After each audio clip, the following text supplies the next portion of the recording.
Amém. Vamos lá. Estamos aí praticamente, né, iniciando ainda o trimestre, na lição 2 desse trimestre. Vamos aqui hoje na nossa escola bereana, ter o prazer, né, de receber um homem de Deus, o pastor Leonardo Loza, mas antes de tudo eu queria fazer só dar algumas informações que são relevantes. Quem não adquiriu a revista ainda, né, sei que semana passada foi ceia, então talvez a gente não tenha adquirido ainda. Na verdade, está contando o trimestre como se estivesse começando hoje, a partir da lição 2. Então, compre ali, a Glorinha está ali com as revistas ali, né, Glorinha? Cartão, dinheiro, não sei se existe mais vale transporte negócio, cartão de saúde, qualquer coisa, né? Tá aqui, e o livro que serve de livro de referência, né? Livro de referência, livro de apoio da lição, o que todo discípulo de Cristo precisa saber. Se o discípulo de Cristo precisa saber não for explicado hoje pelo pastor Leonardo Loza, né? Tudo que, com certeza, você vai encontrar aqui nesse livro. Claudinho, tudo bem? Claudinho, senta mais para cá, para perto aqui, Claudinho. Gosto de você perto de mim aqui. Claudinho, perigosinho de Irajá. Claudinho agora só está nos recomeços, né? Só nos recomeços lá, né? Eu senti. Perigosinho de Irajá, só nos recomeços. É nóis. Gente, aqui é assim mesmo, é engraçado. Eu tô vendo. Claudinho tá lá prender. Fernando tá falando, amolar a faca antiga é difícil, Claudinho, mas é isso aí. Glória a Deus, né? Aqui a gente se diverte, aprende, se diverte, né? Está aqui com a gente também a Cíntia. A Cíntia hoje mandou um artigo para mim fantástico. Cíntia, eu não consegui abrir o segundo. Não, só abri o primeiro. Mas a introdução que você fez, não é? Show. Imagino que o desfecho vai ser tão bacana quanto. Rangel também, esse filho que estava morto e reviveu. Glória a Deus. Você vê, né? Ressuscitando um monte de gente aqui, né? Graças a Deus.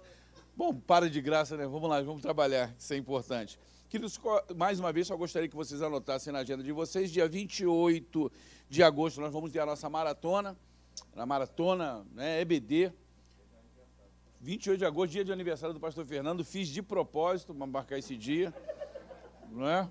Para esvaziar o mega evento dele, né? Todo ano ele tem lá pelo menos 4, 5 ônibus lá, amigos do pastor Fernando, né, indo lá na Vila da Penha para poder comemorar o aniversário dele. Esse ano a gente eu acho que a adesão não vai ser tão grande assim. Vamos lá, vamos trabalhar então. Antes de qualquer coisa, pedir a Deus para que nos abençoe nesse dia, né? A semelhança do que fiz semana passada, eu vou pedir desculpas a vocês que eu vou me ausentar um pouquinho. Vou levar comigo, né, o pastor Henrique Bravo. Pastor Henrique Bravo, por favor, quem não conhece, por favor, Henrique, fica aqui um minutinho aqui. Pastor Henrique Bravo é nosso pastor lá de Alphaville. Alphaville hoje é o lugar, os caras estão me assistindo aí, é onde você tem assim, né, por metro quadrado, a maior intelectualidade de São Paulo, porque aqui do Rio de Janeiro é aqui na sede, aqui, Taxide, aqui, Mansana, Natasha, só tem gente fera aqui. Mas depois nas ADVEC do Brasil, notadamente em São Paulo, estão lá Eduardo Hoffman, né, o Fábio e Adriana Maziero, o Túlio, só gente fera, mano, gente da fábrica aí. Então, tenho certeza que deve ser um prazer ter tanta gente boa para poder... Eu sei que é ter prazer de ter tanta gente boa para ajudar, porque eu tenho aqui, né?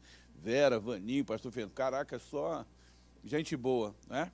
Então, vamos orar, agradecer a Deus por isso aí. Eu vou até lá, precisando do pastor Henrique, depois vem aqui e vou ficar... Eu vou emagrecer durante esses dias aí, né? Indo lá, indo e voltando, né?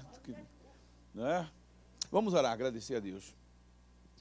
Deus, louvamos o Teu nome, Senhor, por estarmos aqui na Tua presença nessa noite. Te agradecemos, Senhor, porque Tu és bom, porque a Tua misericórdia, Senhor, dura para sempre. Senhor, muito obrigado por esses momentos que iremos passar aqui, Senhor, aprendendo da Tua palavra, recebendo, Senhor, instrução, Senhor, da Tua parte, recebendo, ó Deus, conhecimento, Senhor, dos céus, Senhor, que Tu possas, ó Deus, abrir o nosso coração, a nossa mente, Senhor, para que possamos entender as verdades do Teu Evangelho, aplicar isso, Senhor, à nossa vida, levar, Senhor, esse conhecimento a outras pessoas que não Te conhecem como o único Deus vivo e verdadeiro. Abençoa, Deus, o pastor Leonardo Loza na condução dessa aula, dá a ele, Senhor, a Tua graça, a Tua bênção, o Teu favor. Derrama, ó Deus, a tua unção sobre os seus servos, Senhor, para que ele possa trazer uma ministração, Senhor, abençoada para nós aqui, Senhor. Abençoa também, ó Deus, o teu servo, pastor Henrique, que vai ministrar, Senhor, ali na FVC, que as pessoas possam ser alcançadas, Senhor, por essa disciplina tão importante que ele vai ministrar ali, Senhor, a bibliologia. Deus abençoe o teu servo, seja com ele. Dá-nos, Senhor, uma noite prazerosa de conhecimento nessa noite. É que nós te pedimos, Senhor, no nome de Jesus, Senhor. Amém. E a igreja com alegria?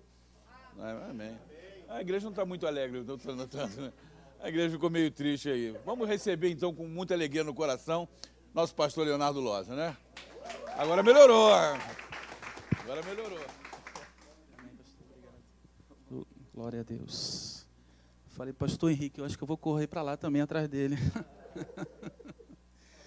Bem, depois de uma introdução dessa do mestre, melhor eu pedir licença, né, pastor Fernando? E voltar para o recreio rapidinho, né? Satisfação, prazer imenso estar aqui com vocês. Pastor Ronaldo, Divanei, muito obrigado pelo convite, pela oportunidade. Sempre é bom nós falarmos de Jesus, né? Ministrar a palavra e com esse privilégio, né? Hoje, falar a lição de número 2, com esse tema tão atual, tão importante, né, que é a evangelização em tempos de pandemia. Amém? Eu congrego no Recreio, na filial do Recreio. Deus tem nos abençoado muito ali através da vida do pastor Davi Leal, pastor Bruno Santos. E é uma honra servir ao corpo de Cristo, servir a DEVEC. Estou me sentindo aqui no meio do celeiro dos profetas, né? Mas vamos lá. Vamos ler Salmos capítulo 91. Vamos fazer o texto bíblico básico. Salmo 91. Fazendo a correção, primeiro versículo ao versículo 11. Cadê o irmão Edson, que eu não estou vendo? Ah, está aqui. Irmão Edson, trabalha... Então ele... Me deu a honra hoje. Nós trabalhamos junto vou caguetar a nossa idade, né? Em 99, na Nestlé. Fazemos culto lá, como Deus usou a vida desse homem, a família dele. Eu saí de São Gonçalo, vim aqui para a casa dele aos sábados para culto doméstico. Pegava de ônibus, hein? Pegava 2 ônibus. E Deus dava vitória, né? Um bom revelo. 27 anos. Glória a Deus, né? 27 anos aquele culto abençoado.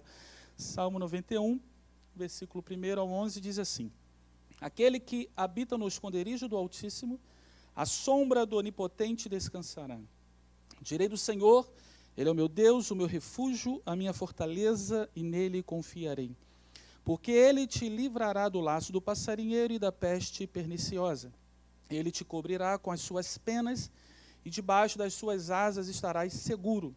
A sua verdade é escudo e broquel. Não temerás espanto noturno, nem seta que voe de dia, nem peste que ande na escuridão, nem mortandade que assole ao meio-dia. 1000 cairão ao teu lado, e 10.000 à tua direita, mas tu não serás atingido. Somente com os teus olhos olharás e verás a recompensa dos ímpios, porque tu, ó Senhor, és o meu refúgio. O Altíssimo é a tua habitação. Nenhum mal te sucederá, nem praga alguma chegará à tua tenda, porque aos seus anjos dará ordem a teu respeito, para te guardarem em todos os teus caminhos. Amém? Texto áureo, Isaías 43, versículo 2, que diz assim: Quando passares pelas águas, estarei contigo, e quando pelos rios, eles não te submergerão. Quando passares pelo fogo, não te queimarás, nem a chama arderá em ti. Como praxe, nós vamos ver os 3 objetivos, né? Perceber as implicações da Covid na sociedade como um todo, utilizar as formas possíveis de evangelização, né, durante e depois da pandemia, e praticar a assistência físico, emocional e espiritual, né, embasado no amor ágape. Então, como introdução, todo esse momento, né, que nós estamos vivendo, é claro que como igreja, nós estamos sendo preparados, né, vamos dizer assim, para o grande arrebatamento, estamos passando nessa peneira aí também, óbvio, mas com um diferencial muito grande, né? Com Cristo nos traz paz, nos traz refúgio, nos traz o consolo, nos traz, sobretudo, a esperança, né? Porém, o mundo, né, está cada vez mais perturbado, né? Essa apreensão, esse pânico, né, que foi criado principalmente lá no início, né, da pandemia, em março de 2020, tantas notícias pelo mundo afora, parecia que só faltava a gente olhar para o céu e ver um cavaleiro do Apocalipse, né? Pelo menos as notícias chegavam desta maneira. Falou, pronto, será que eu fiquei? A igreja subiu? O que está acontecendo aqui, né?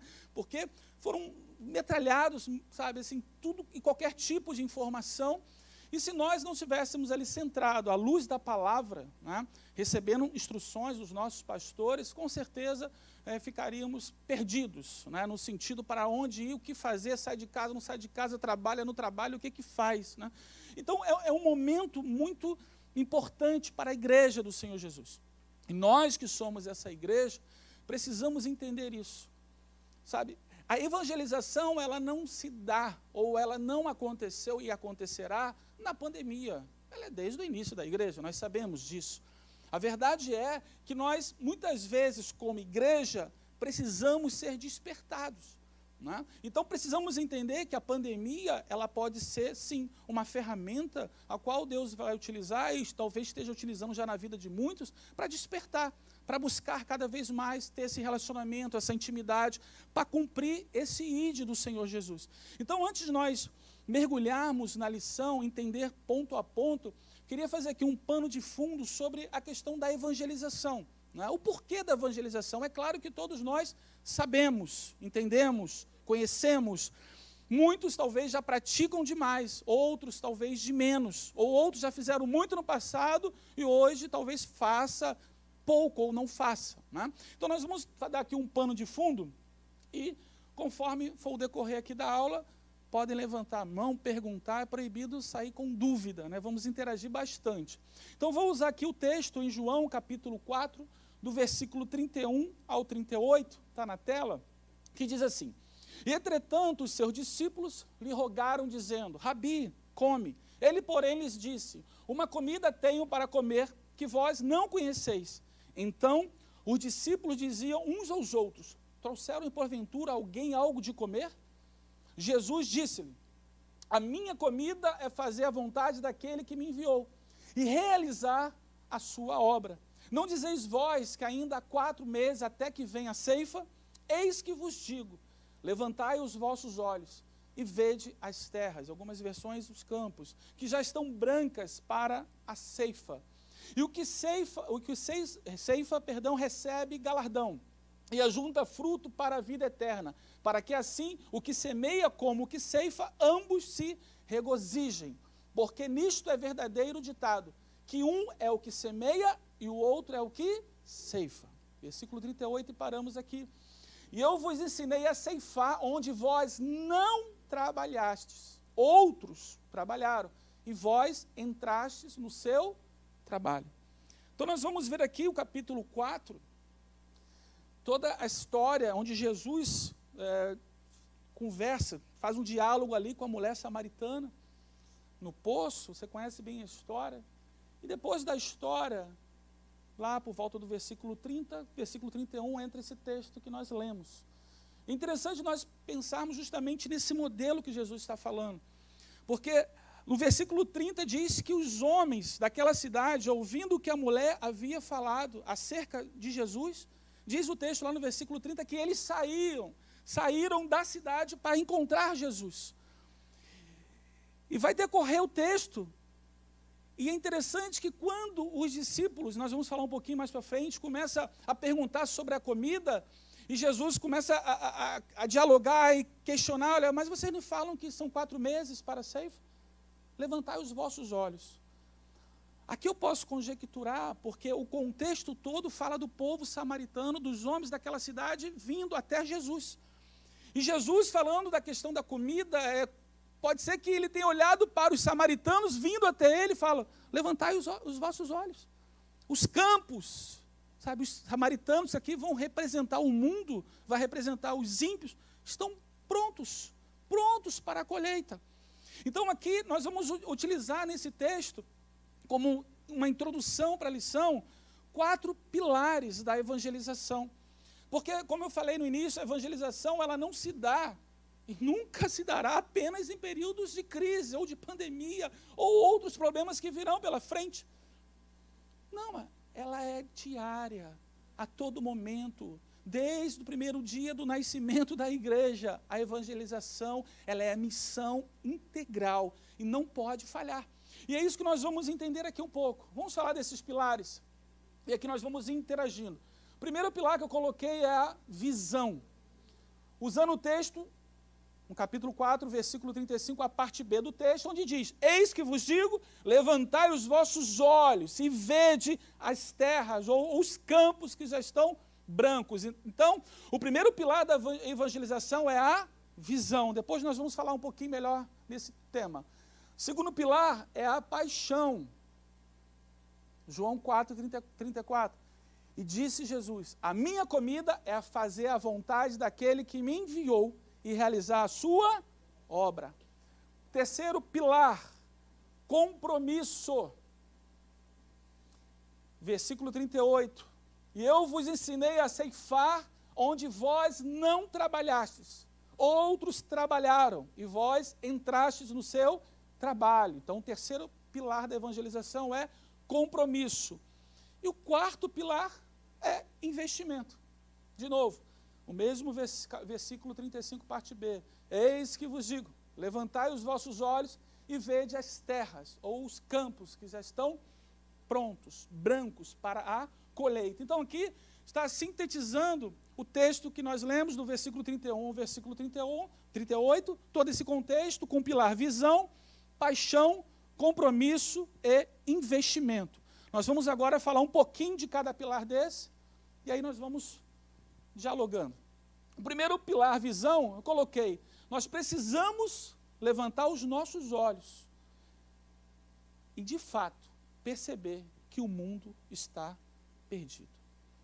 De fato. Esse nosso dia a dia louco parece que, às vezes, cria uma nuvem na nossa frente e nós perdemos essa visão de ganhar almas. Nosso pastor está aí desde o ano passado, 2019, né, que anunciou o ano discipulado, viemos ano passado e esse ano. O despertar que nós estamos sofrendo, né, e vendo isso, muitas vidas sendo ganhas para a glória de Jesus. Porém, esse papel tem que ser 100% da igreja. Quando eu estava preparando essa lição, sabe aquela questão da faca cortar primeiro dentro da gente, vem vapo. Eu falei, meu Deus, quão terrível é isso. Eu não posso negligenciar esse chamado, essa missão. Eu não posso, sabe, por causa dos meus afazeres, trabalho, igreja. Não, mas eu tenho que pensar em tantas coisas e deixar isso de lado. Ou isso nos move, ou estamos meio que perdendo o time do reino de Deus. Isso aqui tem que ser para nós algo primordial. Às vezes nós perdemos tempo com tantas discussões que não levam a nada.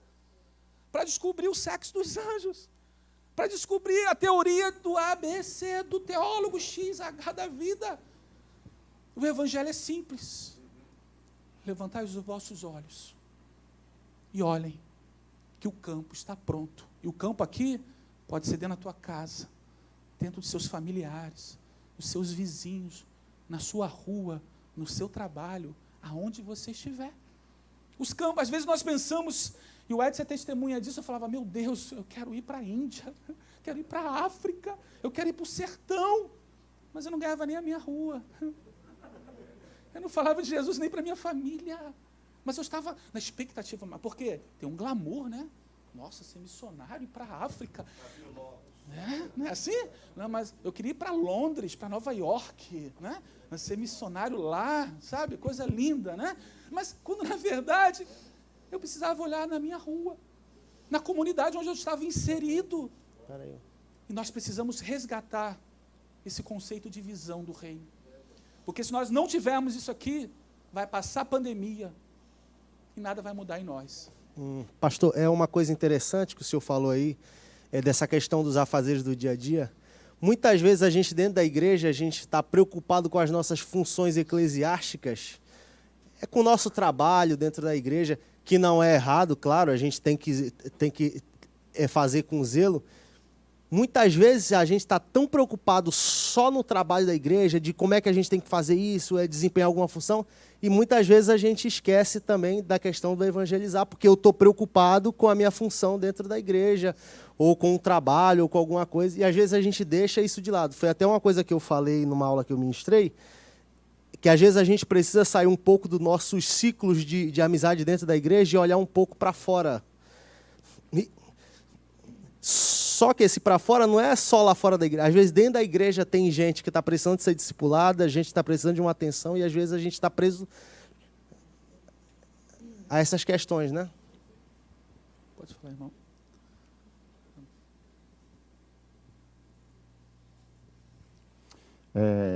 Quando se fala de evangelização, eu sou capelão lá no Hospital Federal de Bom Sucesso. Só que, por causa da pandemia, parou a capelania e eu comecei a orar pedindo a Deus uma visão, como você acabou de falar. E a visão que Deus me deu era que eu comprasse uma tenda, né? 4 cadeiras, uma mesa, fizesse um banner, né? Tenda de oração. Já que eu não podia entrar no hospital, o que eu fiz? Eu comprei essa tenda, ungi essa tenda, jejuei por essa tenda, e hoje eu estou na porta do Hospital Mário Cruyff, né, com aquela tenda, e Deus tem feito maravilhas, né? Glorificado seja o nome do Senhor. Glória a Jesus. Muito bem, isso aí. Quando nós oramos, Deus dá estratégia, né? Para o local, para o momento, para a pessoa. A estratégia vem de Deus, né? Bem colocado, irmãos, que é o que nós precisamos. E a visão evangelística, ela dá o sentido, né? Ela dá essa direção, essa questão da existência, né? Do propósito e da missão da igreja. Sem visão, esquece. Para onde que vai? Onde quer chegar? O que quer alcançar? Qual o propósito da palavra? O que Jesus nos ensinou? Então a visão, por isso que Jesus já começou a levantar os vossos olhos e vede. E às vezes a gente só está vendo assim, uau, 4.000 pessoas batizadas. Glória a Deus por isso, mas podia ter 40.000, 100.000, 200.000. Né? Poderia ter muito mais se nós fizéssemos um pouquinho mais. Então o primeiro pilar fala de visão. Até aqui tranquilo? Posso seguir? Amém? Segundo, paixão. E aqui, algo que realmente moveu em mim foi, nosso maior problema não é a falta de recursos, nem tampouco de métodos. O que falta às vezes em nós é esse detalhezinho, é a paixão. É a paixão. Os maiores impérios corporativos, eles começaram numa garagem, numa esquina, coisa tão pequena, sem recursos. Mas aquele que idealizou tinha uma paixão tão grande. Ele tinha visão, e com a paixão que ele colocou no seu negócio, nós vamos ver hoje vários exemplos de grandes impérios que foram construídos. Então a paixão, ela tem que ser algo que tem que nos mover, sabe? Nessa questão da evangelização. Nós amamos realmente ganhar vidas para Cristo? Será que isso nos move? Será que em algum momento na semana nós jejuamos por perdidos? Nós fazemos orações para Deus alcançar os perdidos? Sabe? Aqui eu venho realmente com uma proposta para Deus nos despertar, como me incomodou, sabe, nessa elaboração de aula. Porque eu falei, meu Deus, às vezes eu jejuo para comprar um carro, a casa, o apartamento, a cobertura, o jato, o avião, mas eu não jejuo pelo meu vizinho que está indo para o inferno. Que paixão é essa? Sabe, que o Espírito Santo traga esse despertar em nós, como igreja, sabe, que precisamos viver esse tempo. Eu trouxe aqui um exemplo, claro que Jesus é o nosso maior líder, sem dúvida alguma, e essa paixão, Jesus falando, olha, os discípulos já preocupam, o que nós vamos comer? Já passou da hora, 3 horas da tarde, 2 horas, a gente está com fome, Senhor. Depois eu volto, Pai.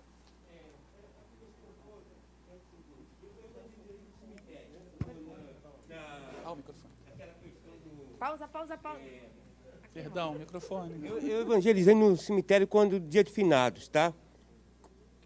Tinha um rapaz ali chorando pelo pai morto. Fiz o convite, ele foi à igreja. Só que ele foi com a família. Eu achei muito bonito, porque foi uma pesca maravilhosa, né? Ele aceitou o meu convite. Mas só que é o seguinte, eu parei de entrar em contato com ele porque eu fiquei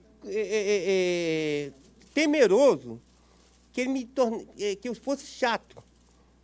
Pelo Zap. Será que pelo Zap dá para a gente... ou a gente perturba a pessoa ou é mais eficiente? Não, é eficiente, sem dúvida. É uma excelente ferramenta hoje, comunicação, né? Principalmente hoje, por exemplo, quando eu acompanho alguém, né, que vai lá na frente, pega o telefone, aquela questão toda, eu sempre mando primeiro uma mensagem de boas-vindas, né? E depois a gente vai mantendo contato pelo Zap. Em algum momento, posso te ligar que horas? Né? Que hora você tem um tempo livre, seja durante a semana ou no final de semana. Então, acho que essa comunicação do Zap pode ser enviada. Olha, como é que você está? Como é que está a sua família? Está tudo bem com vocês? Olha, estou aqui. Porque eu parei de falar com ele. Por quê? Porque na igreja tinha aqueles irmãos que anotam o nome e telefone. Aí eu deixei com eles, tá entendendo? Eu larguei o rapaz de mão. Sim.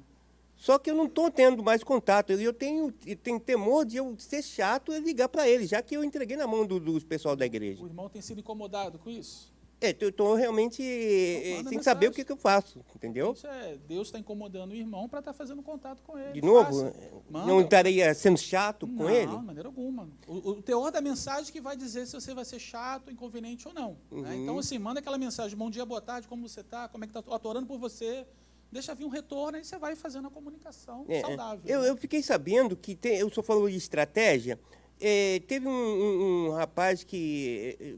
uma estratégia muito interessante. O rapaz morreu, né, que não era cristão, e o pastor realmente quis fazer uma missa de 7º dia. Não tem missa de 7º dia na igreja evangélica, mas ele, no 7º dia, ele fez um culto para aquele rapaz que morreu. Não é que aquelas pessoas foram todas lá, da família dele, e muitos aceitaram Jesus com essa estratégia? É incrível isso. Missa de 7º dia gospel.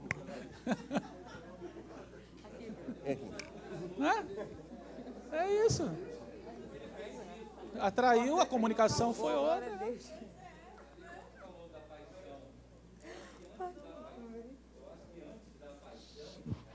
Tenha compaixão. Não é verdade?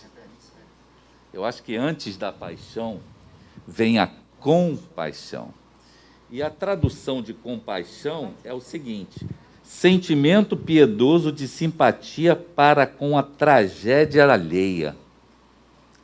Então, se na igreja não há compaixão pelos pecadores, se não há aquela visão da maior necessidade que o homem tem de ser salvo, se isso não entra no coração do povo de Deus e aquece o coração de Deus para que ele vá ao encontro dessas pessoas, a igreja ela se esvazia, ela morre.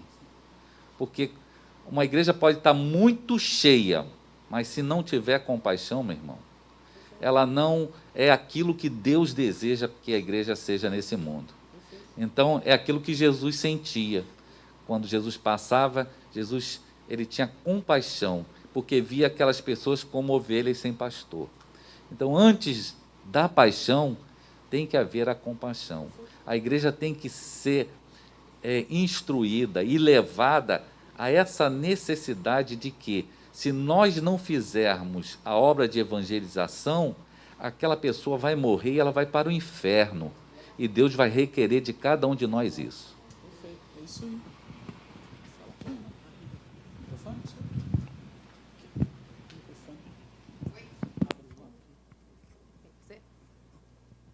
Irmão, era de outras igrejas, ia em todos os hospitais, entendeu? Ia um abrigo redentor em Higienópolis, entendeu? Corria atrás das almas.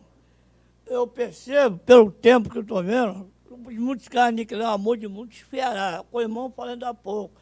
Aquelas almas que aceitaram Jesus, pegaram naquela pessoa o telefone, entendeu? Ver como meu irmão está, entendeu? Fazer jejum, capaz de favor dele, entendeu? A igreja antigamente era cheia de Espírito Santo, entendeu? Meu negócio é, tá tudo bem, tem que fazer a campanha, me revestir. E então eu nunca entrei no presídio, na cadeia. Desde eu passar essa pandemia, eu sempre procuro irmão aqui, procuro lá, a falta de mobilização, entendeu? As almas, a gente ganha muitas almas e estão perdendo muitas almas, entendeu? Acho que tem que ser, a união faz a força. O que está falando na igreja é o amor, a paz, é com o escrito ali. O maior problema não é a falta de recursos. Não estou com mérito da falta de paixão. Alexandre Grande, ou você muda, ou atitude, ou mude de nome. Porque isso aí vai cobrar naquele dia, Deus vai cobrar isso aqui. O Espírito Santo está em todo lugar ao mesmo tempo. O olho só está sobre os justos e os justos. Deus vai cobrar naquele dia. Que eu sou muito de ir no hospital, só não fui no presídio ainda, entendeu? Fui para o amor de muitos ferrão. O povo não é daquela época, entendeu? Então, dessa maneira. Então, começando por mim, entendeu? Eu quero pagar, ninguém quer pagar o preço. Entendeu? Tem que jejuar, buscar. É como o irmão fala, muitas não aceitam e muitos vai fora para o inferno, que aquele dia Deus vai cobrar. Amém. Perfeito. Justamente esse ponto que o pastor Fernando colocou, né? Se nós não tivermos a compaixão, chorar com os que choram, se colocar na dor, né, do próximo, né, esse amor de Cristo em nós, precisa gritar, né, pastor? A gente precisa realmente querer isso, viver isso. Pode né? haver avivamento na igreja sem não houver compaixão. Sim, verdade. Pode ter barulho, pode ter o que quiser. Pode fazer movimento que tiver, pode fazer culto de todo tipo, se não levar o povo a amor ao pecador. É isso aí. Perfeito. Eu botei esse exemplo aqui do Alexandre o Grande, muitos podem conhecer. Diz a história que teve um soldado de Alexandre, ele não foi para a batalha, ele se escondeu. E um dos seus comandantes lá do exército chegou para Alexandre e falou, olha, o soldado está escondido na caverna. O Alexandre foi até esse soldado, né, e perguntou o que estava acontecendo. E ele estava com medo realmente dos inimigos. E Alexandre perguntou a ele, qual é o seu nome? Ele falou, meu nome é Alexandre. E Alexandre, o Grande, já estava tendo a compaixão, olhando com um olhar de misericórdia para aquele soldado, diante do medo que ele estava vivendo e transparecendo todo esse medo. Só que quando Alexandre pergunta qual é o seu nome, ele fala, meu nome é Alexandre, a raiva tomou conta do coração dele e queria espancá-lo. Por quê? Além de ele ter medo, já estava começando a ter esse sentimento da compaixão, da misericórdia, só que era o nome dele. E ele solta essa frase aqui, ou você muda de nome, ou você muda de atitude. E se a gente for parar para pensar, se Jesus hoje nos perguntar, como igreja, qual é o teu nome, Leonardo? E eu falar, eu sou cristão. Sou cristão, Senhor. Ele talvez possa virar para mim e falar assim, ou tu muda a tua atitude, Leonardo, ou cristão, ou você muda o seu nome. Isso é muito profundo. Precisamos, sabe, colocar em prática tudo que nós carregamos. Ser cristão, viver isso, ter compaixão, ter o amor, ter a paixão por ganhar almas, para a glória de Deus. Terceiro pilar é o compromisso. Eu vos enviei a ceifar onde vós não trabalhastes. Outros trabalharam e vós entraste no seu trabalho. A evangelização, ela requer, sabe, compromisso. Ela é uma tarefa imperativa. Ide, fazei discípulos. É uma tarefa intransferível. Não foi dada a anjo. Foi dada à igreja. É nossa. É nossa. É uma tarefa inadiável. É para agora. Ah, pastor, ano que vem vai acabar a pandemia, que já me falaram. Eu vou começar a ir para a rua com panfleto. É hoje. Ainda hoje. É tempo de nós evangelizarmos. Quarto pilar. Encerramos a introdução. Opa, acho que travou. Se apertar algum botão, trava ou... Foi. Investimento. Quarto pilar. Eis que vos digo, levantai os vossos olhos e vede as terras ou os campos que já estão brancos ou brancas, no caso de terra, para a ceifa. Quando a lavoura está pronta para a colheita, ou colhe, ou perde. Já viu algum agricultor falar assim, daqui a 2 anos eu volto para colher o que já está pronto hoje? É o tempo. O tempo de colher milho tem que colher naquele tempo, porque senão vai perder tudo. E se os campos estão prontos, precisamos colher hoje. Cada geração tem a sua colheita. Né? Perfeito. Nós somos responsáveis, perfeito, por essa geração. Onde Deus nos inseriu, nessa geração, precisamos colher nessa geração. Não adianta deixarmos para a próxima geração, porque senão a colheita de hoje pode se perder amanhã. Isso aqui realmente requer de nós esse compromisso, essa responsabilidade, porque há um investimento em mais ceifeiros, em recursos, em tempo. Tudo isso que nós vemos na nossa igreja, né, preparando cada vez mais obreiros, jovens, homens, mulheres, enfim, para ir ao campo, para ganhar vidas, para discipular vidas, sabe? Numa linguagem que muito se fala em discipulado, de consolidar vidas no Evangelho. É uma responsabilidade nossa como igreja. Então nós temos que pensar qual o nível de investimento, como cristão, eu estou fazendo na evangelização. Pastor, eu dou minha oferta. Amém. Mas além desse investimento financeiro, qual outro investimento que nós fazemos? Porque o da oferta não nos, nos deixa isento de ir para a rua evangelizar, não nos deixa isento de acompanhar alguém quando vai lá na frente e aceita Jesus, não nos deixa isento de, pela rede social, nós vamos ter uma lição sobre isso, de evangelizar pelas redes sociais, não deixa a gente isento de nada disso. Então, assim, investimento aqui não fala apenas em dinheiro, fala em tempo, oração. O que nós estamos fazendo como igreja do Senhor? Amém? Perguntas até aqui? Amém. Amém? Tranquilo? Vamos lá. Então, fechando essa introdução, vamos fazer um exercício prático aqui. Usar como referência aqui o templo da sede. Bem prático, e a gente pode usar isso em qualquer filial, qualquer igreja, qualquer tamanho de igreja, dentro desse conceito. Coloquei aqui, para ocupar o templo, arredondando aqui a conta, 6.000 vidas, 6.000 pessoas.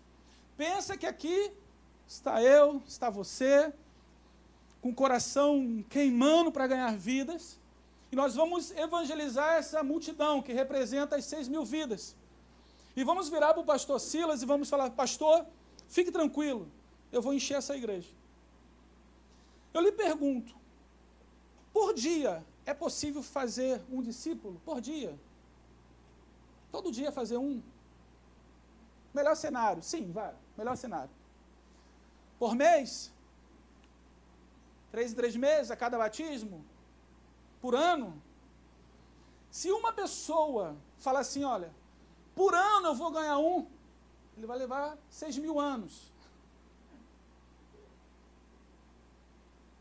Como que fecha essa conta? Como que trabalha isso? Olhando essa estrutura como igreja de 6.000 vidas sentados aqui no templo, eu fiz uma conta bem simples. 10% dos 6.000 estão engajados na evangelização, ok? 10%, 600 pessoas falaram assim, deixa comigo, que eu vou buscar esse negócio aí. Só que, no primeiro ano, se ele fizer a conta simples, a cada 3 meses, cada um ganha 4 por ano. Os 600 vão ganhar 2.400 pessoas no ano. Já somou 2.400, falta pouco. No segundo ano, essas 2.400 soma aqui 10%. Em resumo, 10% desse engajamento vai levar mais ou menos 2 anos e 1 mês para encher a igreja. E isso, se tudo correr bem, a cada 3 meses, um crente firme, consolidado na palavra. E esse crente também entende, ele vai seguindo à frente. 2 anos. Aqui, qual a reflexão que nós fazemos aqui? Se os 6.000, aqui foi um engajamento de 100, a cada batismo, fala pastor Silas, olha, constrói um outro templo, constrói outro templo, constrói outro. Pastor, mas isso é o melhor cenário. Tá bom, vamos pensar, 30% engajado acontecendo no ano. Nós não entendemos que a evangelização ela é uma missão da igreja? E olha que 30% é baixo, hein? Quem trabalha no mundo corporativo, se chegar lá para o gerente, para o diretor, fala assim, olha, fica tranquilo que 10% do teu time está engajado no projeto. Está todo mundo demitido. Todo mundo demitido. Chega numa reunião de diretoria e fala, meu diretor, presidente, fique tranquilo que 10% do meu time estão garantidos nessa visão do senhor. Os outros 90% estão demitidos. Então, eu estou fazendo uma conta aqui como ideia, como uma reflexão, que nós não podemos falhar nessa missão. Queira Deus que nós estejamos aqui dentro dos 10% fazendo tudo isso acontecer. Eu 2, glória a Jesus por isso. 2, tem 4 já acreditando nisso comigo aqui. É pesado, eu entendo que é pesado, eu sei.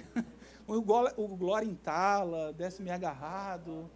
Eu entendo que é difícil, né? Fazer um glória a Deus bem com força nesse momento.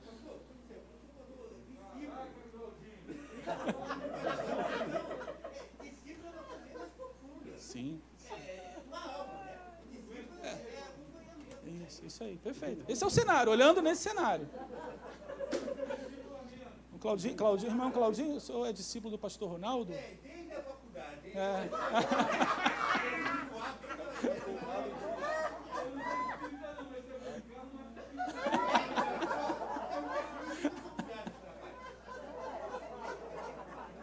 Vocês são os melhores. Perfeito. Estamos engajados nessa missão como igreja? Glória a Deus por isso. Amém. Vamos lá então. Então já entendemos todo o conceito, agora é fácil nós mergulharmos na evangelização no tempo, nesse tempo tão difícil que nós estamos vivendo, né? Esse tempo maneiro. Vamos lá. Ponto 1 da revista fala das relações pessoais pós-pandemia e fala do intercâmbio à distância. Sabe, de toda essa polêmica, né? Estar próximo ou não estar próximo. Pode alguém na sua casa? Claro que não pode, porque se tiver 10, 15, não dá para todo mundo estar junto, tem que ser de máscara. Aquela loucura toda que nós ouvimos esse tempo todo, e é claro que a gente precisa ter o distanciamento, é óbvio disso, nós entendemos. Mas eu quero lhe perguntar, essas 3 palavras, isolamento, quarentena e separação, como ela soa dentro de você hoje isso? Você olha assim e fala, isolamento, tem gente que faz sinal da cruz, né? Porque não aguenta mais. Quarentena, fala, meu Deus, o que é isso? Sabe? Porque as relações pessoais sofreram uma ruptura muito profunda. E é um grande desafio da igreja, porque a gente estava acostumado, a gente vem da história da igreja, os mais antigos aí, de fazer o culto ao ar livre, vão para a esquina, vamos para a praça, vão juntar o povo, e vão fazer um arrastão, e vão fazer aquilo tudo, todo mundo junto, glória a Deus, aleluia. De um tempo para cá, isso vem diminuindo, algumas igrejas estão adotando várias outras estratégias, culto nos lares, células, sei lá, tudo isso que a gente vê por aí também. Só que nesse tempo, isolamento, quarentena. Como isso tem nos abalado como igreja, em viver esse tempo, né? A irmã quer falar?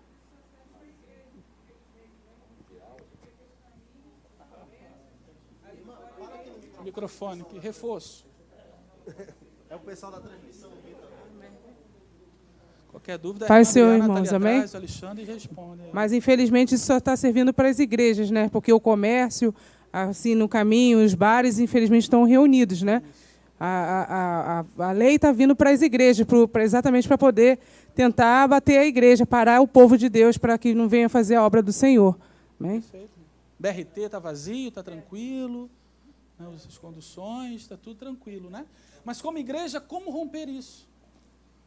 Porque as relações pessoais, como eu falei, sofreram uma ruptura muito profunda. Isso é inegável. E a igreja ela tem que encontrar o seu tempo e movimento de como se adaptar. Quando eu falo se adaptar, não é mudar nada que está aqui. Não. Se adaptar no sentido, talvez, de estratégia. Como eu falei, orar e pedir a Deus uma estratégia nova. Se adaptar no sentido de um método novo, à luz da palavra, debaixo de uma direção. Então, se adaptar, as redes sociais estão aí bombando. Né? Nós vamos ver também uma lição sobre isso, como evangelizar em rede social. Então, nós precisamos aproveitar o momento, não ficar choramingando, reclamando. Eu não evangelizo porque estou na pandemia, pastor. Fica tranquilo, como já falei, ano que vem vai acabar esse trem, eu vou para a rua danado, com a faca entre os dentes. Não é assim. Temos que aproveitar hoje esse tempo. Como é que ela quebrou isso? O mundo jamais será o mesmo. O autor coloca muito bem isso, pastor Gilmar. Entramos na história. Daqui a 10, 20, 30, 50 anos será falado do tempo de hoje. Os livros de histórias vão narrar tudo o que acontece desde 2020 para cá. Entramos nesse tempo.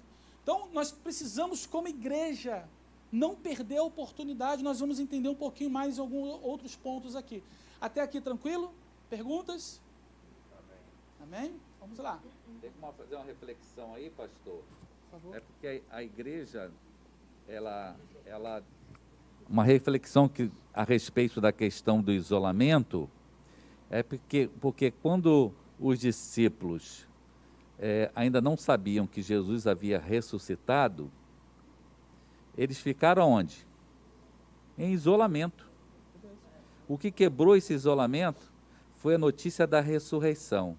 Segundo, depois da notícia da ressurreição, a ordem de Jesus era o Pentecoste. Foi o Pentecoste que quebrou esse isolamento. Quer dizer, a igreja não pode estar isolada. E se ela está isolada, é sinal que falta Pentecoste. Meu Deus. Vale um glória, né? É isso aí. Perfeito. O ponto 2 fala de relacionamento interpessoal. Eclesiastes 3, 5, parte B do texto, diz: tempo de abraçar e tempo de afastar-se de abraçar. É o tempo que nós vivemos, né? Como bem disse o pastor Fernando, né? Precisamos ter esse Pentecostes, ter essa presença do Espírito Santo em nós para romper e viver esse novo tempo. Não podemos ficar, sabe, no isolamento, aí vem medo, depressão, todos os traumas, as dores. Até mesmo as pessoas que, infelizmente, eu perdi uma tia nesse período por causa, né, consequência da Covid. Então, às vezes, até essas perdas de um ente querido, nos faz paralisar ainda mais. Só que nós temos que entender o tempo de tudo, né? E isso não pode nos parar, por mais doloroso que seja. Nós precisamos nos despertar, entender e viver esse tempo à luz da palavra. Então, nós precisamos entender que esse tempo eu não posso abraçar? Não posso abraçar, mas eu posso evangelizar sem abraçar, sem tocar, sabe? Então, que o Espírito Santo ele venha verdadeiramente nos conduzir, né, a cumprir essa missão que Ele próprio nos chamou e nos levantou. E aqui é interessante, nesse momento aqui, no relacionamento interpessoal, né, Bauman, a teoria dele da realidade líquida, né, ele usou um período antes da Segunda Guerra e posterior, mais ou menos em 1960, que ele antes era chamado a realidade sólida, onde as relações pessoais eram mais rígidas, né? Eram solidificadas realmente, sabe? Tinha um respeito maior, um amor maior, uma aproximação maior. Depois da Segunda Guerra, principalmente com a Revolução Industrial, ele vem com essa proposta dizendo, olha, agora a realidade ela é líquida. O que é isso? Sofre mudanças. Porque vem o tempo da moral, a questão do dinheiro, do trabalho, das conquistas, do consumo. Então, ele começa a falar que o seguinte, dessa realidade líquida, assim, tudo se transforma. Nada mais é como era antes, como uma realidade sólida. Só que, aí o pastor Gilmar vem trazendo para nós, que é justamente agora, com a pandemia, nós vamos ver que nós fomos criados por Deus como seres, sabe, que precisa de se relacionar, precisa estar próximo, precisa ter o contato, precisa ter o abraço, precisa ter o toque. E tudo que ele defendeu na sua teoria, houve um abalo agora nesse tempo de pandemia. Então, já há várias discussões acerca dessa teoria, né, como que será agora o pós-pandemia, como que vai viver agora a sustentabilidade dessa teoria. Então, veja o quanto Deus verdadeiramente sacudiu tudo, né? Mas a igreja está de pé, firmada na rocha. Estamos firmes para a glória de Deus, né? E precisamos continuar essa missão. Começou lá atrás. A igreja cheia do Espírito Santo. Cada passo dela. Vidas salvas, libertas. Cada pregação, milhares de pessoas sendo salvas, uma pessoa sendo salva. Pandemia não pode parar a igreja e nunca vai parar. Óbvio que não vai. Vivemos tempos difíceis, grandes perseguições. A igreja sofreu terríveis perseguições. E ela só cresceu, ela só cresceu, ela só cresceu. O que nós não podemos fazer é ficar intocado dentro de uma caverna, achando que isso está escrito na palavra, vai todo mundo morrer mesmo, vão esperar Jesus voltar, que é a melhor coisa que eu vou fazer. Não. Jesus não precisa de Covid para nos tirar da terra. Jesus não precisa disso. Se Ele quiser nos tirar, Ele tira a qualquer momento. Com ou sem Covid, Ele nos tira. Então, que o Espírito Santo hoje possa, te impulsionar a você avançar nessa missão de ganhar almas. A pandemia é, sim, em nome de Jesus, um terreno fértil para nós ganharmos almas para Cristo, para a glória do nome dEle. A pandemia, sim, é uma grande oportunidade. A pandemia não veio para nos parar, nos frear, ela veio nos dar oportunidade de romper, porque é no meio da pandemia que vai mostrar quem serve e quem não serve, quem tem coragem, quem não tem coragem, quem vai avançar. Irmãos, imagine Daniel nesse tempo com seus amigos. Grosseiramente, será que é a cova do leão que nós estamos vivendo agora? Será que é a fornalha que está esquentando? Vai levar todo mundo para o Coliseu, os primeiros cristãos. Crucificado, leões, tigres, açoites, espadas. Cada cristão viveu um tempo de perseguição. A pandemia, com todo respeito, eu acho, na minha concepção, que não se compara a esses tempos que nós lemos aqui na palavra de Deus. É triste o que nós vivemos hoje? Sim, muito, mas não se compara. Você é livre. Você é livre. Você tem o Espírito Santo. Avance, conquiste, cumpra aquilo que Deus te chamou para a glória do nome dEle. Amém? Vamos falar o ponto 2, até aqui tranquilo, ponto 1? Vou correr, que senão o pastor Ronaldo não me chama mais. Já são 8h30. Perdão, mestre. Vou correr aqui. As implicações da pandemia. Né? John Piper vai dizer que a pandemia ela é uma experiência da perda. Perda de contato, de estar próximo, ou perda de vida. É o que nós vivemos realmente nesse tempo. Ok? Implicações da pandemia. 2.1 fala de implicações econômicas. Desempregos, falências, estabelecimentos fechados. Eu que trabalho no varejo, vejo quantas pessoas que tinham boas condições há 1, 2 anos atrás e faliram no meio da pandemia. Então, realmente, é um tempo difícil. E nós precisamos entender aqui que tem todas as previsões, né? Os especialistas vão apontar que talvez em 100 anos nunca viveremos, né? Nunca viveu, o que nós estamos vivendo agora ou daqui para frente, com essa recuperação econômica que virá. Né? Para alguns países talvez mais rápido, para outros mais lento, e nós vamos vendo isso na nossa nação. Né? Depois a gente fala um pouquinho de implicação política, mas implicações econômicas realmente são terríveis. Porém, de novo, é um campo fértil, porque é onde as pessoas estão sensíveis também a ouvir uma palavra de consolo, uma palavra de esperança. Amém? O segundo ponto fala de implicações políticas. O que nós mais vemos na nossa nação. Tudo aqui vira política. Tudo. Independente do governante, tudo vira política. E nós temos que ter essa sensibilidade. Às vezes nós ficamos discutindo, eu sou de esquerda, eu sou de direita. Tomara que não tenha nenhum esquerdista aqui, mas assim, não tem ninguém de vermelho aqui não, né? Mas assim, vamos parar de discutir esquerda, direita, e vamos anunciar Jesus como centro. Também não sou do centrão, tá? Mas Jesus como centro. Vamos pregar Jesus, vamos anunciar Jesus, sabe? Tem tantas discussões, irmãos, que não leva a nada. E pessoas estão indo para o inferno, direita, esquerda, mover, sei lá, estão indo para o inferno. Mas precisamos ter esse Espírito, o Espírito Santo em nós, nos direcionando. Aleluia. Oi? Isso, não pode concordar não, em nome de Jesus. Implicações na saúde, crise terrível. Nós vimos aí. Mas a verdade é, várias cidades já não tinham leito para CTI há 10 anos atrás.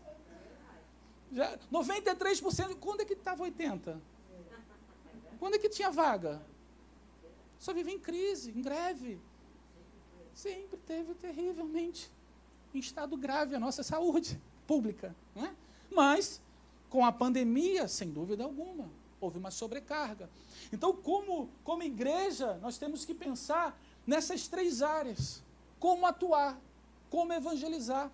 Porque nós vamos atender pessoas que estão vivendo esse tempo. Outras que ainda estão presas em discussões políticas. Outras estão vivendo um tempo de crise na saúde. Ou porque até perderam o ente querido, como eu falei.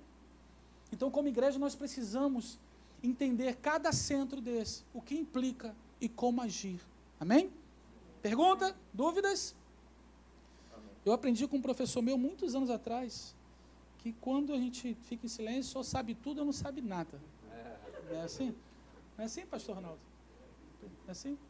Pastor Adriano, ó. Professor Adriano, é assim? Então todo mundo sabe tudo, glória a Deus. Estou na melhor parte, então. Vamos lá? Evangelização, terceiro ponto aqui, eu já vou caminhando para o final. Durante e depois da pandemia. O maior de todos os vírus. Alguém pode dizer qual é? Pecado. Pecado. É o maior de todos os vírus. Né? A gente sofre esse problema de pandemia desde o Éden.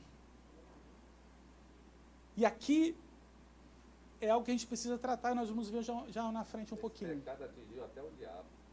Até ele. Esse vírus atingiu até o diabo. Vamos orar para Deus converter ele, né? Acabar com essa briga. Está inspirado. Está usado, hein? 3.2, ações evangelísticas práticas. Nós vamos falar um pouquinho. Cuidados preventivos quanto à Covid. Máscara, distanciamento, tudo aquilo que a gente já sabe, né? Vamos lá. Então, o maior de todos os vírus, o pecado. Né? Romanos 5, 12 ao 19 vai relatar muito isso, né? Que pelo homem veio o pecado, mas por um também saiu e veio a vida eterna para a glória de Deus. Então, de fato, o pecado é razão de toda a miséria física e espiritual. E o pecado ele só pode ser tratado com um antídoto, que é o sangue de Jesus. Amém? 1 João 1,7 diz que o sangue de Jesus, ele nos purifica de todo o pecado para a glória de Deus. Não dá, pastor, mas a Anvisa não aprovou ainda a vacina tal, B, tem tantas eficácia de tal. Para esse vírus aqui, essa vacina aqui tem 100% de eficácia. O sangue de Jesus é 100% eficaz para nos purificar de todo o pecado. Tá? Ações evangelísticas, aqui são algumas que o próprio autor coloca, mas aqui vocês podem citar várias outras, né? Talvez que já praticam hoje, que é manifestar essa solidariedade e o altruísmo, é um pouco da compaixão, como o pastor Fernando colocou, né? Ou seja, a gente se coloca no lugar do próximo, o amor ao próximo, né? Está próximo ali realmente, literalmente, para tratar todas as coisas. Cuidar das comunidades, né? Onde a igreja ela está inserida, então tratar nessa vizinhança, como que a gente pode estar fazendo isso. Muitas ações foram feitas em condomínios, né? Pessoas de idade que lá atrás não podiam ir na rua, pessoas iam lá, faziam compra, deixavam na porta. Isso era uma excelente oportunidade de evangelismo. Sabe? Se nós conhecermos a nossa vizinhança, quem não é cristão, quem nunca foi para uma igreja, olha, eu vou lá fazer compra. Tá? Às vezes eu tenho até essa experiência, pessoas que falam assim, poxa, eu estou isolado, estou com Covid, eu e minha família, se precisar de alguma coisa no banco, comprar alguma coisa, faz o Pix, né, claro, né, senão não vai dar. Mas manda o Pix para cá que eu vou lá e faço, tranquilo. Então, esse é o ponto, a gente tem que aproveitar os momentos, como eu falei um pouquinho antes, a grande oportunidade, nós pensarmos diferente, olhar diferente, falar assim, não vou perder esse aí não, que eu vou ganhar ele para Cristo. Né? Investir em ações por meio das mídias eletrônicas, já se falava tanto em redes sociais, agora mais ainda, ainda está no início, né? Ainda tem muito para crescer essa questão de rede social. Então hoje, pastor, eu tenho 10 seguidores no meu Instagram. Prega para os 10. Eu tenho 15, pastor. Prega para os 15. Ganha um para Cristo e já está beleza pura. Às vezes nós queremos fazer, não, mas quando eu tiver 150 mil, eu vou começar a fazer post. Não vai ter engajamento nunca, você não posta nada. Sabe, o maior engajamento é quando o perdido ouve o que você fala. Ele para ler, para ouvir, e você se aproxima dele. Então, em nome de Jesus, seja um influenciador cristão para a glória de Deus. Aleluia. 2, glória a Deus. Isso aqui, olhando aqui. 2, 4, aumentou. A Claudinha aí. Aí, o pastor Ronaldo. Falou amém, olhou o pastor Ronaldo, por quê? Se ele vai deixar falar? Realiza ações na área da saúde, claro, a igreja, né, com profissionais, enfim, como estratégia evangelística também, colocar a tenda lá, como o Edson, o pastor Edson, olha aí, pastor. Edson falou lá do hospital, enfim, são estratégias. Né, e poderia ter outras aqui também que nós poderíamos praticar. Ó, o microfone, só um minutinho, o microfone aqui, ó.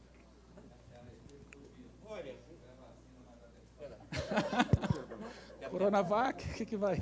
Pastor, por favor, me ajuda, tá? Porque na minha rede social, tá, eu sou bolsonarista. Só que o seguinte, eu ponho também posts evangelísticos. Agora eu não sei se o esquerdista tá entendendo? Vai considerar o que eu ponho de Bíblia. Porque eu misturo as coisas.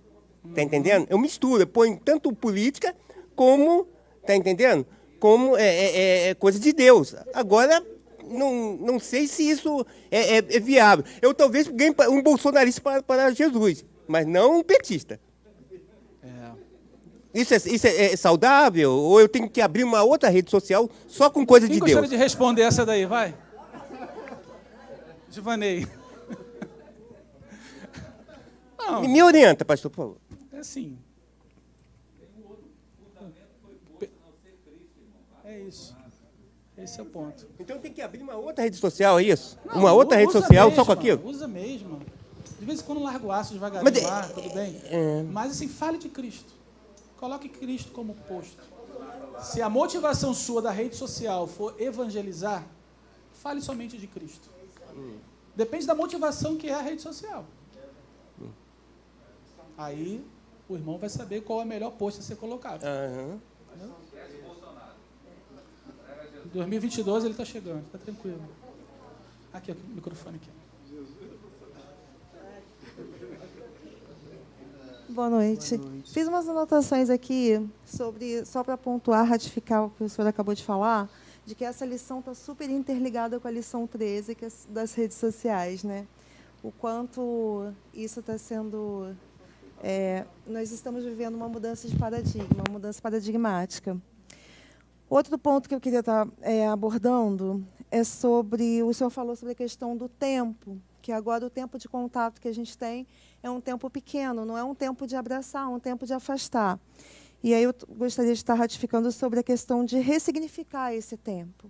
Esse tempo ele precisa ser ressignificado. Se o tempo é pequeno, o tempo de contato, ele tem que ser um tempo de qualidade. Então, eu acredito que muito mais que palavras, o tempo que a gente tem em contato tem que ser um tempo de testemunho, um tempo de ações, um tempo de atitudinal. É essa a ligação que a gente deveria ter agora. E terceiro, enquanto o senhor estava ministrando aqui a aula, eu me lembrei sobre Hiroshima, sobre uma bomba que caiu lá e destruiu toda a cidade de Hiroshima, no Japão, e como essa cidade está agora. Foi uma cidade completamente reconstruída.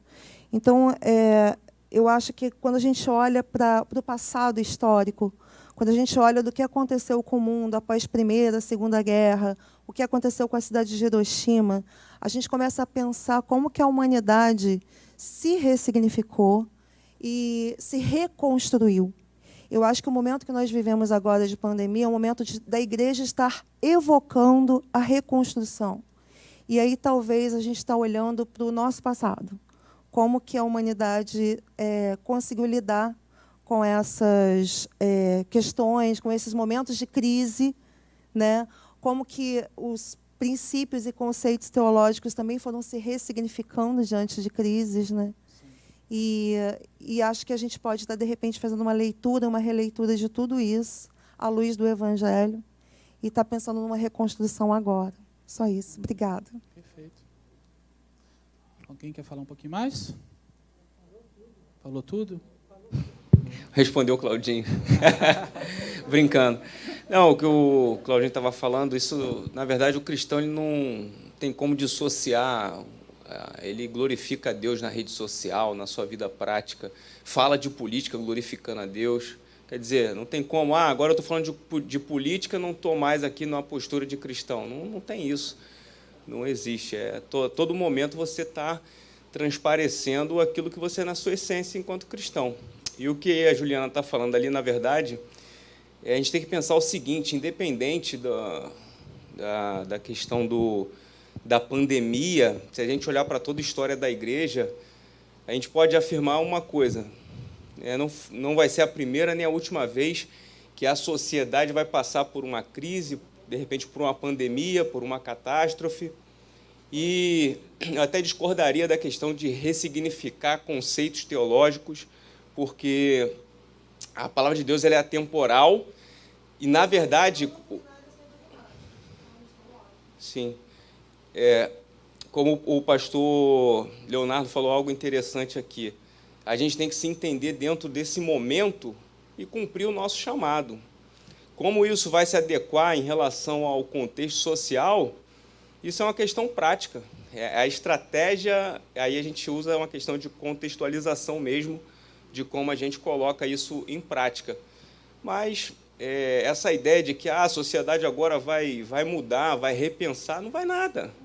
É exatamente a mesma coisa, isso ficou na vã filosofia de um período aí no início da pandemia. Isso já caiu por terra, já as pessoas, até a questão da compaixão que o pastor Fernando falou, isso é um chamamento para a gente, porque isso devia ser tão óbvio para a gente, mas aí na sociedade acabou isso também. Estavam nessa perspectiva. Não, pandemia agora, amor, compaixão, o próximo. Infelizmente, não é a realidade. Então, a gente, enquanto igreja, vai perpassar momentos diversos de catástrofe, pandemia, contrariedade aos nossos princípios, e a gente vai continuar sendo igreja. E a nossa única instrumentalidade é a palavra. Essa é a verdade. Como você falou, a questão da essência, né? Pastor, com licença. Também nós já passamos por várias pandemias. Aqui, eu estava fazendo uma pesquisa aqui, nós tivemos pandemia em 1347, nós tivemos pandemia em 1817, nós tivemos gripe espanhola, tivemos peste negra, e a igreja continuou caminhando de lá para cá, e a humanidade vai se resignificar, como a irmã falou, mas dentro da palavra de Deus. A gente vai passar essa crise, vai passar essa pandemia, porque isso não é novo para a humanidade. Hoje ela toma proporções devido à politização, não só do corpo político nosso, mas porque também nós evoluímos enquanto pessoas, passamos a ver isso de forma de ter mais conhecimento, de ter mais participação nas questões políticas, e isso fez com que nós observássemos ou olhássemos esse pós-pandemia, esse pré-pandemia, qualquer coisa assim, de um olhar diferente. Mas essa pandemia não é diferente das outras que nós tivemos. Quantas pessoas morreram com a peste negra? Quantas morreram na gripe espanhola? Muito mais do que está matando hoje. Mas hoje, dada essa questão da mídia, dada a questão da tecnologia, dada essas questões pungentes de politização mundial, as coisas parecem que essa é a maior pandemia do mundo. E não é.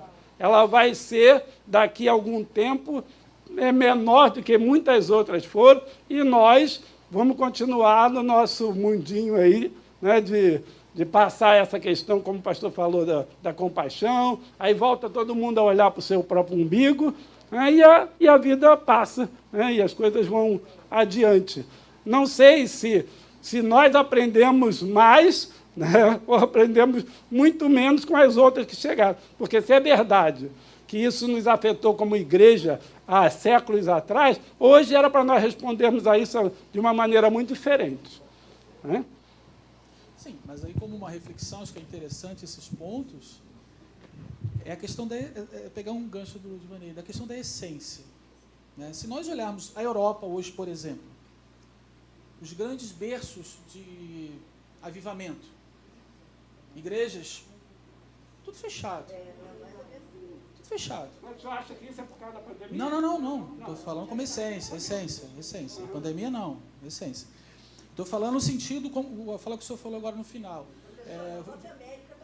Não, sim, então. Se a gente for começar a olhar da Europa, vir para a América do Norte, descer para a gente, vamos fazer essa curva toda aqui, a questão da essência que eu estou falando, como o senhor falou muito bem, a pandemia ela vai passar.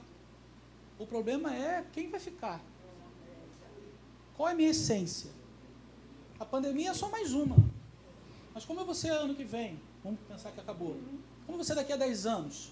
Porque, como eu falei, a Europa entrou num esfriamento espiritual tão grande, os templos sendo vendidos para shopping, teatro, museu, sinagogas, islamismo comprando tudo, mesquitas. Onde estava aquele povo avivado que a gente lê nos livros, na história toda da igreja? América do Norte é o mesmo cenário. Então, assim, esse é o ponto que vocês colocaram, no meu modo de ver, vamos passar, estamos passando, mas a minha essência não pode ficar. Quem eu sou como cristão, por isso que eu fiz a abordagem inicial nos pilares da evangelização. Porque eu não posso pensar em evangelizar na pandemia se eu não entendo isso. E essa questão da instrumentalidade, da palavra. Então, eu acredito, Juliana, nesse ponto todo, sabe, de reconstrução de tudo como sociedade. A gente tem que pensar também por que houve esse esfriamento. Por que houve esse esfriamento também, né? A gente tem que pensar por que houve esse esfriamento. Total. Porque aí, por isso que eu volto a falar, quando eu falei sobre uma ressignificação de novos conceitos teológicos, não foi falar sobre a palavra, não é a palavra que tem que ser discutida, não é o dogma, o princípio dogmático que tem que ser discutido. Eu estou falando sobre conceitos teológicos, é como que a gente faz teologia, como que a gente fala com a sociedade. Está entendendo o que eu estou dizendo? Porque, assim, talvez esse esfriamento tenha acontecido na América do Norte, talvez tenha acontecido na Europa, todo esse esfriamento, porque a igreja não conseguiu se comunicar bem com a sociedade. Então, eu acho que é isso que a gente, diante desse tempo pandêmico, quando eu falo de reconstrução, a gente tem que pensar e repensar. A nossa igreja, graças a Deus, ela tem seguido todo um trâmite de estar se reolhando, observando o alvo, está sempre buscando ter essa fala com o social, né? Mas eu acho que a gente não pode perder isso do foco nunca. O que você está falando é fazer teologia na prática. Isso, exatamente. E aí eu volto ao que eu brinquei com o Claudinho lá. É cristão o tempo todo. E uma coisa relacionada a essa pandemia, a diferença de qualquer outra coisa, é o que está envolvido no interesse e ativismo escuso dentro que se utiliza a própria globalização para expandir isso tudo. E o cerne, Juliana, de toda essa problemática da igreja aí nos cenários que foram berço, né, de um grande crescimento do protestantismo, está voltado para aquilo que entrou dentro da igreja. E aí aplaudiram, ó. Se perdeu, então, como é que você vai... Infelizmente. Então, assim, ou a gente bota o pé firme e é o que é, ou a gente vai começar a se alimentar. Eu, há 4 semanas atrás, 5, né, mais ou menos um mês e meio, eu fui pregar numa igreja que estava comemorando 93 anos. Foi a primeira igreja evangélica no bairro de Irajá. 93 anos. O que eu encontrei ali? Quantas pessoas nós tínhamos lá, Sheila? Não passava de... Acho 20, não, um pouco. Não passava de 20 pessoas. Uma igreja de 93 anos. Era uma... Comemorando 93 anos, a igreja devia estar superlotada, independente de pandemia ou não. Né? O que aconteceu com essa igreja para chegar com 93 anos de ter 20 pessoas? Né? E a maioria que estava lá era o pessoal de área de risco, né? Os velhinhos que estavam lá. De 93 anos. Entendeu? Os fundadores. O que aconteceu? Foi por causa da pandemia? Não, sabe por quê? Porque há 3, 4 anos atrás eu preguei nessa mesma igreja e o número era o mesmo. Então o perigo está rondando a igreja. Se a igreja não se voltar para a evangelização, para o discipulado e entender que as nossas origens estão lá no Pentecoste, meu irmão, o perigo acontece a qualquer um. Tá? Porque nós não podemos dizer que todas as igrejas na Europa e na América eram igrejas diferentes da nossa aqui da ADVEC. Não eram, não. Eram igrejas esponjantes, abençoadas, cheias do Espírito Santo, mas não cuidaram da formação, abandonaram o ensino, a essência do Evangelho, os pilares da doutrina. Tudo foi deixando, foi se secularizando. A oração deixada de lado, a evangelização, a paixão, tudo isso vai sendo deixado de lado, acabou. Entendeu? Ressignificação na teologia, na aplicação da palavra. Teologia prática. É isso mesmo, as preocupações com os novos métodos, com as necessidades que têm aparecido são legítimas, mas o que sustenta a igreja permanece. É isso aí. Aqui está no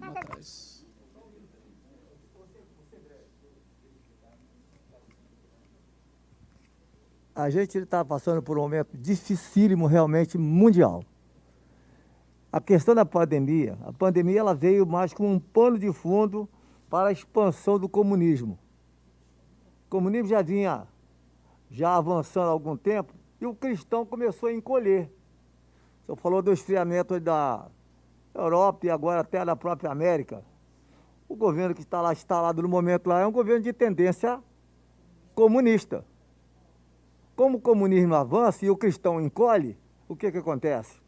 Esfria a igreja, a gente não corre atrás para evangelizar, para que nós possamos ganhar terreno, a gente encolheu, eles avançaram. A igreja está exprimida e dentro das próprias igrejas nós temos, eu já debati com alguns cristãos e pastores de tendência comunista declarados. Isso é uma vergonha no nosso meio. Quando se fala, esquece o Bolsonaro, até concordo em parte. Mas quando a gente esquece o Bolsonaro, que é um governo que tem tendência cristã, a gente também deixa que o comunismo avance, como está acontecendo dentro do nosso país. Está comprando tudo que pode. Estou falando de política e estou falando de cristianismo. A evangelização nos daria fôlego para que a gente pudesse também encarar essa parte do avanço da tendência comunista marxista, que é o que nos está derrotando no momento. Obrigado. Mas, falar? Vai, Quem? Aqui. Isso que é lá. A irmã fala. Alguém lá? Isso é bom. Isso. Vai levar? Eu vou concluir. Esquece o Bolsonaro no sentido... Aí, irmã de... Porque quando a gente fala de esfriamento, a gente não precisa ir na Idade Média, a gente pode ir muito além. No Israel antigo, né, quando a gente lê o Antigo Testamento, a gente vê ali o maior esfriamento. Não é? E qual é a raiz de tudo isso? O pecado. Entre eles, a falta de amor, a falta de compaixão, mas o pecado. Agora, todo o movimento na Europa, nos Estados Unidos, a gente vê que o pecado, o afastamento das doutrinas, o afastamento da verdadeira teologia, se a gente for ver a fundo, é a raiz desse esfriamento. Então, a igreja no Brasil, que a gente não pode hoje, é fantasiar o nosso amor. Né? Calma aí, irmã, calma. Deve ter descarregado. Foi? Em nome, acho que ele está. A gente não pode, né, fazer aí uma coisa assim falsa, né, que isso é uma coisa maligna. Em nome do amor, a gente abrir mão da essência da palavra de Deus. Jamais e nunca. E é esse movimento que a gente está vendo. E esse movimento não deu certo em época nenhuma, nem no Antigo Testamento, nem na Europa, nos Estados Unidos, e não vai dar certo como igreja de modo nenhum. A gente sabe que a igreja, ela é realmente a noiva de Cristo, né? Então, essa igreja, ela nunca vai ser manchada. Mas a igreja, como uma instituição, a gente tem que ter esse pensamento, porque as pessoas, a gente vê agora, a gente que lida com muita gente, a gente vê que houve, sim, né? Eu concordo aí com a fala, um embrutecimento. Eu imaginava isso, que haveria assim, uma sensibilidade. A gente não vê, a gente vê um embrutecimento. Então, a igreja tem que estar com amor, com compaixão, que é o maior dos mandamentos. Mas, em nome disso, a gente não pode abrir, né, mão nunca para o pecado e para as nossas raízes, porque isso, sim, traz todo o esfriamento. Perfeito, perfeito. Vamos lá, vamos avançar para terminar. O terceiro ponto é cuidados preventivos quanto à Covid. Aí é aquilo que nós já, 1 ano e meio aí, nós mais ouvimos, né? Beba água, cuide da alimentação, tome banho de sol, de água também é importante, com o frio, né? A pessoa não toma, evite o sedentarismo. Olha aí Deus falando na terra, olha aí, ó. Descanse, corpo, mente, durma bem, enfim, faça tudo bem, né? Eu escutei, tem uns 3 meses mais ou menos isso, a pessoa falando assim para minha pai, vai fazer uma caminhada. Ele olhou para mim e falei, pai, Deus está revelando alguma coisa a você? O que está acontecendo, né? Falou, bota esse pulmão para funcionar, pai. E é uma verdade. Esse homem querendo humilhar a gente nas redes sociais. 5 minutos agora, meu Deus, né? Mas a gente precisa realmente praticar exercício, sabe? Cuidar do templo. Cuidar do templo. E para finalizar, já passo aqui para o nosso mestre, vou terminar com João 9,4. É necessário que façamos as obras daquele que me enviou, enquanto é dia. A noite vem, quando ninguém pode trabalhar. Que Deus nos abençoe, pastor Ronaldo. Muito obrigado. Glória a Deus. Coisa maravilhosa, né? Eu tenho certeza que a ministração do pastor Leonardo chegou nos nossos corações, né? Cara, tem algumas coisas que eu estava pensando aqui, né? Só a gente falando sobre o negócio de evangelho, de pregar evangelho e tal. Cara, nós devemos amar as pessoas que estão no mundo. E o mundo tem que nos odiar, mano. Só assim vai dar certo. O evangelho só vai dar certo nisso. Se nós pudermos comunicar o amor de Deus para o mundo e o mundo nos odiar. O mundo tem que nos odiar. Se de alguma maneira a gente achar que está agradando a todo mundo, o negócio vai ficar ruim para a gente. E o que está acontecendo, infelizmente, hoje a gente está vendo os cristãos, eles acham que a gente não vai pregar e que não vai ter confronto. A gente sabe, não, é amor, é amor, é amor. Não. Ok, a gente tem que amar, mas tem que ter confronto. Não é? Tem pessoas que às vezes ficam pensando, pastor Leonardo, que a gente vai precisar que tudo esteja bem para que a gente tenha que começar a agir. Eu tenho uma história, eu coloquei agora num artigo que eu escrevi para a fábrica, na verdade esse artigo já tinha publicado lá atrás e trouxe agora para a fábrica, falando que a gente fica esperando que as coisas estejam tudo bem para que a gente comece a agir. Que o céu esteja claro, que, né, o dia esteja bonito, que as circunstâncias sejam favoráveis. Aí eu escrevi isso no artigo, me lembro que tinham 4 cidades, a Juliana chegou a falar sobre isso aqui, você sabia que eram 4 os alvos? Não, 4. Kokura, Niigata, Hiroshima e Nagasaki. Sabe por que Hiroshima e Nagasaki foram bombardeados, professor Leonardo? Porque nelas o céu estava claro. O dia estava aberto. As circunstâncias estavam favoráveis. Então, a gente, às vezes, deve pensar nisso, né? Quando as coisas, nesse momento, quando estão ficando difíceis, talvez seja um momento da gente, né, agir, né? Não vamos deixar esperar o dia ficar claro. Deus nos abençoe nessa noite, né? Em nome de Jesus. E leia um artigo da Cíntia que eu vou postar na fábrica lá sobre vacina, que está muito legal, né? Sobre vacina. Só sobre esse negócio, né? 4 cidades. Eu estava lá atrás, estava te ouvindo. 4 cidades, né? 2 com... 4, ó. Pode ser em qualquer uma dessas aqui. Aí os caras passaram de avião, ó. Essas aqui o céu está aberto, bum. Então, às vezes, você fica esperando o céu ficar aberto, né? A catástrofe vem, né? A coisa ruim vem, né? Vamos agradecer a Deus. Pastor Fernando, por favor, passe uma... Gente, eu vou correr de novo, que eu vou fechar lá o negócio da FFVC agora e volto daqui. Quando eu voltar, já não tem mais. Vou emagrecer. Glória a Deus. Agradecendo a ministração muito abençoada, muito ungida, viu, pastor? Realmente, o Pentecoste começa quando nós obedecemos ao ID de Jesus, né? Eu não conheço nenhum crente que ame ganhar almas para Jesus e seja fraco na fé. Você conhece alguém? Agora, eu conheço muita gente que não tem nenhuma paixão pelo pecador, que não está nem aí por mais de 500 mil almas que perderam nessa pandemia, e seja cheio do Espírito Santo. Aí tem que sentir compaixão pelo pecador. Nós temos que imaginar, será que todas essas mais de 500 mil pessoas que morreram no Brasil, elas ouviram acerca do Evangelho, como deveria ser ouvido, né? É uma questão. Será que não faltou o nosso testemunho? O André Batalhão, pega meu celular um instantinho, ele falou uma coisa muito interessante aqui, pastor. Pega meu celular, tá aí. Aqui? Tá aí. Desculpa, eu vou usar aqui. Viu, André? Você que está ouvindo aí? O André botou um negócio aqui muito legal. Eu quero compartilhar para você. Ele colocou aqui, mandou essa mensagem aqui para mim, diz assim, ó: uma das maiores catástrofes da nossa época é o fato de tantas pessoas que se dizem cristãs não terem o desejo de contar aos outros o que aconteceu em sua vida. Sabe quem falou isso? Billy Graham. Né? Se como é que é o nome do irmão ali, do chapéuzinho? Irmão, Claudinho? No momento em que você conta daquilo que Jesus fez na sua vida, o Evangelho está sendo anunciado.